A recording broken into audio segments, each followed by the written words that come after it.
Pensamiento del día jueves 17 de julio.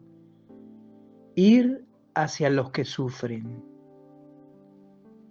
Leyendo con cierta perseverancia la vida de San Vicente de Paul, en un momento dado he percibido claramente que él tenía el carisma de la caridad. Y el siguiente pasaje lo demuestra. La caridad, aunque de origen sobrenatural, arraigó en su corazón de carne. Para él, la caridad tiene que ser profundamente humana. De otro modo, si no es así, dice, es ser cristianos solo de nombre.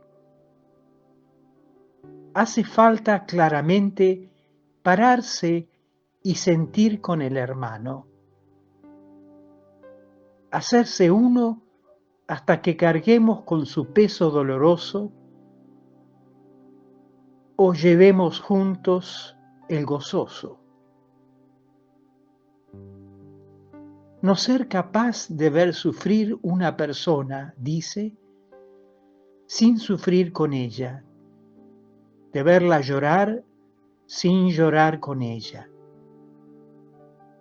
Es un acto de amor que lleva a que los corazones se compenetren el uno con el otro y sentir lo que el otro siente, muy distinto del actuar de los hombres que no experimentan ningún sentimiento al ver el tormento de los afligidos o el sufrimiento de los pobres.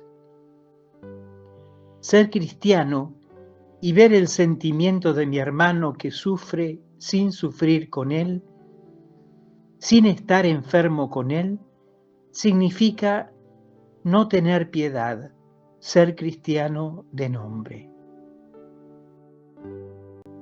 Chiara Lubich, El amor al hermano, editorial Ciudad Nueva.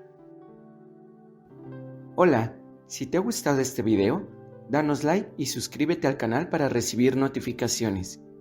Recuerda que es libre y gratuito sin ningún compromiso. Palabra de vida, julio de 2025. Pero un samaritano que iba de viaje llegó junto a él y al verlo tuvo compasión. Del Evangelio de Lucas, capítulo 10, versículo 33.